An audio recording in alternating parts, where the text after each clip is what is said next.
माणगाव फाटा येथे अपघातात वृद्धाचा मृत्यू, ग्रामस्थांकडून गतिरोधक बसवण्याची जोरदार मागणी।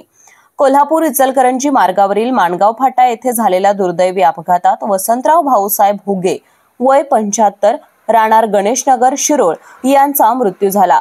या घटनेनंतर परिसरातील नागरिकांमध्ये तीव्र संताप असून वारंवार अपघात घडणाऱ्या या ठिकाणी तातडीने गतिरोधक बसवावेत अशी जोरदार मागणी ग्रामस्थांनी केली आहे। प्राप्त माहितीनुसार वसंतराव हुगे हे माणगाव येथील एका खासगी अक्युप्रेशर केंद्रातून उपचार घेऊन पत्नी समवेत घरी परतत होते। माणगाव फाटा येथे रस्ता ओलांडताना कोल्हापूरहून इचलकरंजीकडे जाणाऱ्या खासगी बस क्रमांक MH09FL0456 ने त्यांना जोराची धडक दिली।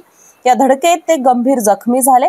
घटनेची माहिती मिळताच माणगावचे सरपंच राजू मगदूम, उमेश जोग यांनी घटनास्थळी धाव घेतली। ग्रामपंचायत कर्मचारी राहुल पाटील यांच्या मदतीने त्यांना तात्काळ इचलकरंजी येथील IGM रुग्णालयात दाखल करण्यात आले। मात्र उपचार सुरू होण्यापूर्वीच डॉक्टरांनी त्यांना मृत घोषित केले।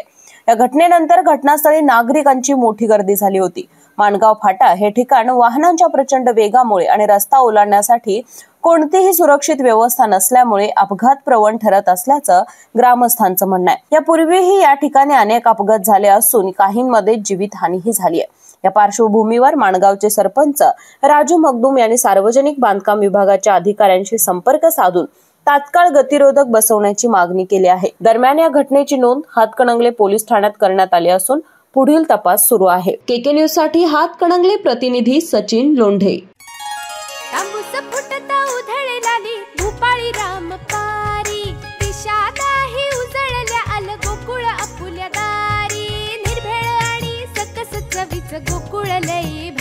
गोकुळची दर्जेदार दुग्ध उत्पादने। गोकुळ, अस्सल चव कोल्हापूरची।